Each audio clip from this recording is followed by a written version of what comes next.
why divorce is so abominable to God. And Malachi, it says, I hate divorce.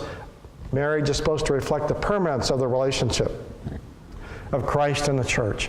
And so, again, we are representing the Godhead in marriage, and that's why marriage is so critically important. And we know if God loves something, Satan hates it. Satan loves divorce. He'll do anything he can to get us to fight, to have discord, dissension, separate, to divide a man and a woman, ultimately ending in divorce.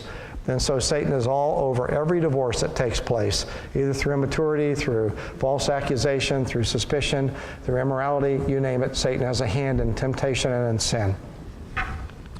And so another reason biblically for sex is immorality prevention.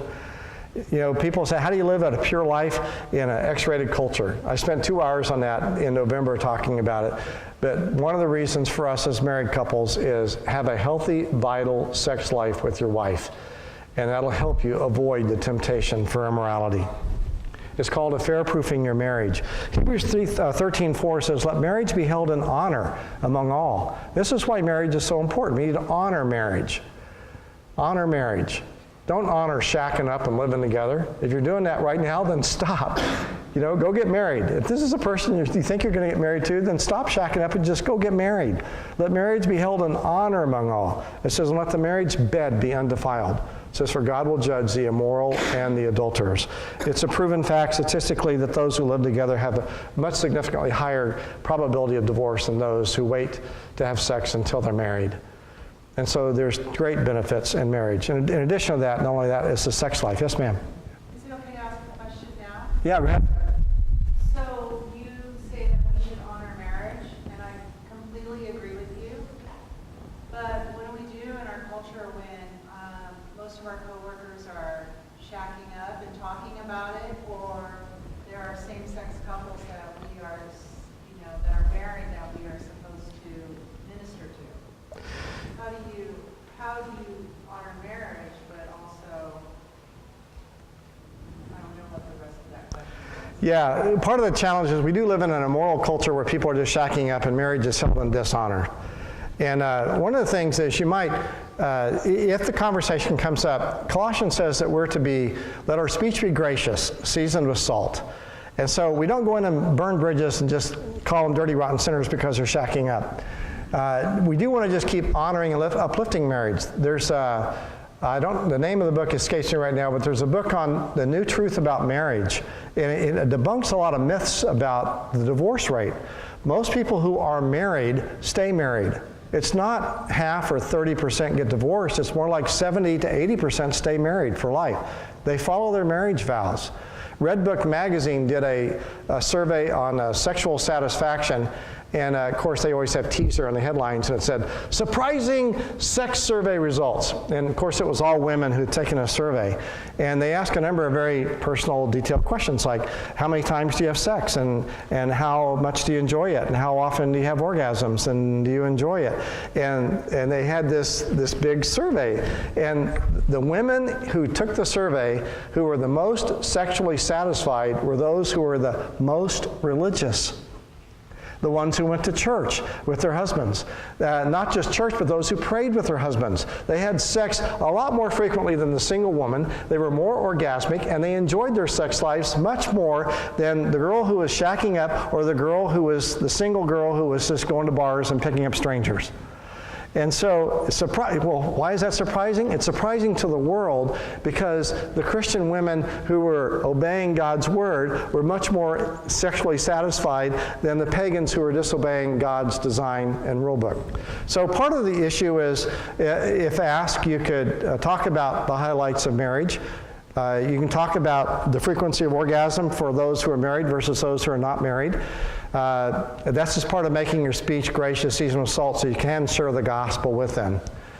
So I'm not sure if that answered your question, but you don't have to engage. But if you're challenged or attacked, you can have some facts and get it up on it, and then use that as an entry point in sharing the gospel. That God has a plan for marriage, and those who are married are much more content and happy than those who are living together. And besides, I'm not talking about diseases. 110 million Americans have incurable sexually transmitted disease.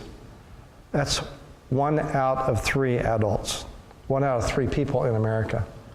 1 out of 2 people who are single are carrying around a sexually transmitted disease. 1 out of 5 couples in America can't get pregnant that want to get pregnant. And most of that's because of asymptomatic STDs, chlamydia, HPV, a number of other different diseases that are considered at epidemic proportions. Syphilis, all these things are going on. That's something that monogamous married couples don't worry about, but couples shacking up together do, because there's not, the great modern theologian Beyonce really nailed it on the head. If you like it, then you put a ring on it. If you like it, then you should have put a ring on it. That's the joy. That's the truth of marriage, a true Christian monogamous marriage. And so shacking up people, they always have that fear. And women who shack up, they are less orgasmic than those who are married. Because part of it has to do with the trust factor and the consequence factor. What happens if you get pregnant and you didn't plan on it? In marriage, a true marriage is, hallelujah, God gave us a baby. Let's raise this baby. And so, again, in studying the science of and the chemistry of orgasms, a woman is more orgasmic if she has security and trust and belief in her partner's faithfulness than if it's a one-night stand. And so we have the moral truth on our side. We have the facts on our side. And so I'd say acquaint yourself with the facts, pray for opportunities, and then be bold in sharing it. I use this as an opportunity to share the gospel with people. And people listen, because I say, hey, you want to have a great sex life? And they'll go, yeah, absolutely. I says, well, here's how you do it.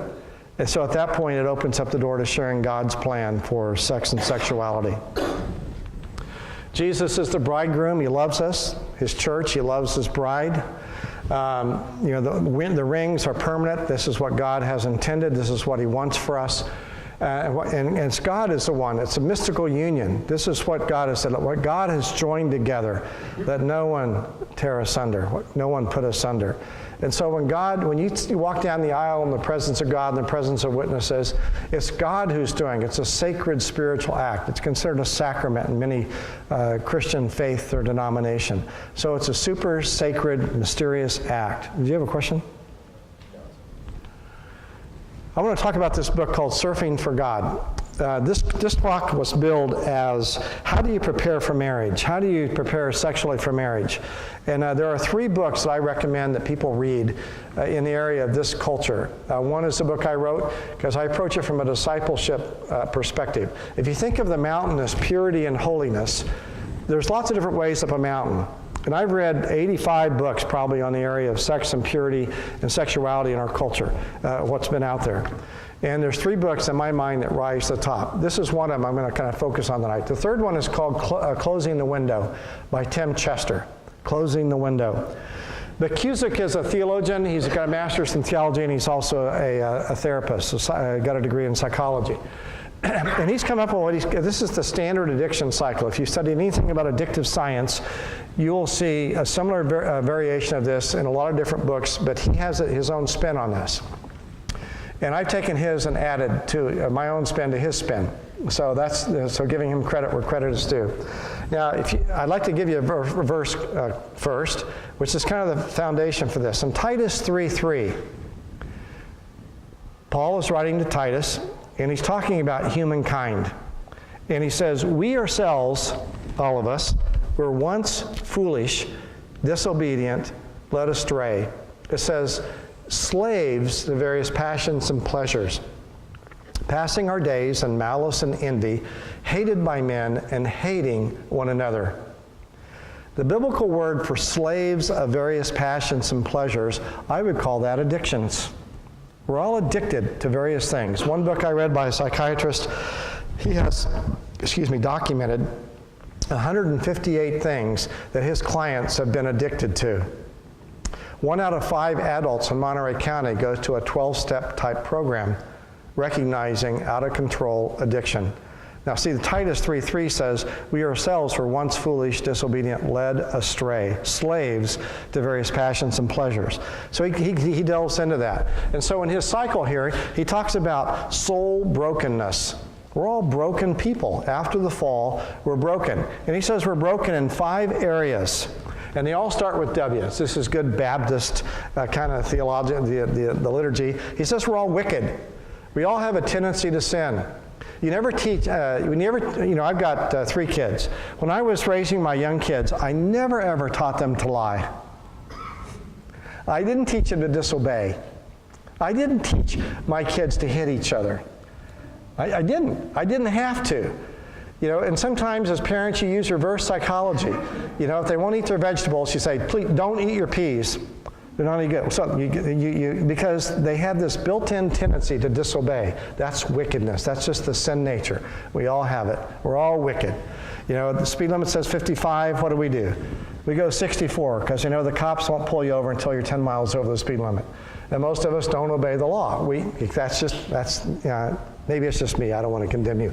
But and we're all weak. We're weak people. And in our insecurities, we tend to measure our weaknesses with someone's strength. And so we're always in this constant comparing. And when we do that, we find ourselves inadequate. And so we feel dumb, or we feel stupid, or we don't feel pretty, or we don't feel manly, or we don't feel whatever, a million things. They did a survey of something like the last 40 or 45 Miss Americas, and they asked a question, if you could change anything about your face, would you? They were voted the prettiest woman in America, and all 45 would change something about their appearance. They weren't content. Something wasn't right about them. And that's who we are. We all have weaknesses, and we focus on those weaknesses. And then as life goes on, we get wounded. It could be our brothers or sisters. I'm the only one that looks like my dad. My brothers and sisters all look like my mom. So what my brothers and sisters tell me? You were adopted. You really weren't one of us. Wounding. Or, you try singing and someone, says, what'd you do with the money? What do you mean? Well, the money you paid for voice lessons, you get slammed. People will slam you. They'll wound you. They'll say you're not good at this, or and they'll insult you or slander you. And most of us remember those things.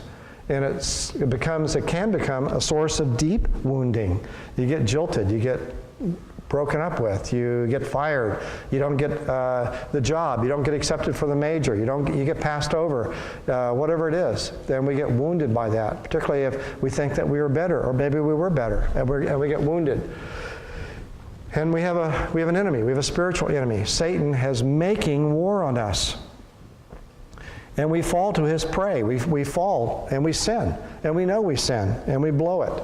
And then we can sin so repetitively, and we know that modern neuroscience will tell us we can actually wire our brain so that we will have a sinful negative response if the prompting leads us there. We can actually program our brain so we're wired to sin. So we're broken in 5 areas, according to Cusick.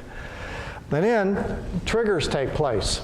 And a trigger is, something that just sets us off, and there's lots of different kinds of triggers. There's physical triggers. Somebody could, it could be from sensing. It could be you trip and fall, and it reminds you that someone had said, oh, you have big feet and you're clumsy. And you go back to a first grade slanderous comment by an older brother, and that's a trigger. So anytime you trip and fall, you remember something that took place in the first grade. Triggers could be emotional. Someone says you're not good enough, or you didn't measure up. And that every failure you had comes parading back to you in order. They could be emotional. They could be verbal. Someone could call you a name, or the physical trigger, someone could flip you off and give you the finger riding on you're in the freeway, and it sets you off. So there's lots of different triggers. There's 1,000 different triggers, hundreds of thousands of ways that we could be reminded of how broken we are, that we're weak, or we don't measure up, or that we failed. And all these things are now in our head, and we live with this all the time. And then once we're triggered, then we get preoccupied because we're hurting, and we don't want to hurt. And so we go through our preoccupation about how to minimize our hurt. And this is where the intro to addictions come in. Someone has offered us a balm for our hurt. Someone has said, it's 5 o'clock somewhere, and I know if I just go get drink, I won't feel what I'm feeling. Or in this case, pornography can be a balm to you. Or it could be gambling. Or it could be drugs. Or it could be going running. Or it could be the adrenaline rush of whatever. And so we get preoccupied, and these are the rituals that we go through. And the question here is, when does sinning actually start? Does it start when you actually do it, or does it start before you do it? See, the scripture says in Proverbs 24:9, it says, the devising of folly is sin. When I'm thinking about how I'm going to deaden my pain, and it means sinful acts, even in my mind, before I've executed the deed, I am already sinning, according to the scriptures, because I'm rebelling against God. And then Psalm 119, 118, it says, thou dost spurn all who go astray from thy statutes, yea, their cunning is in vain. Most of us, when we are intentionally trying or planning on sinning, we have to think about it. And we come up with our plan, our plausible deniability, how we're going to do it, how we're going to get away with it, how we're going to escape. And even that, he says, and we think how we're going to escape and not get caught. God says, no, I see right through all your schemes. Your cunning is in vain. And so here we go in our soul brokenness, triggers, we get preoccupied, and then we act out. We do whatever it is we do. We may go call up, like Lady Antebellum had this song recently that...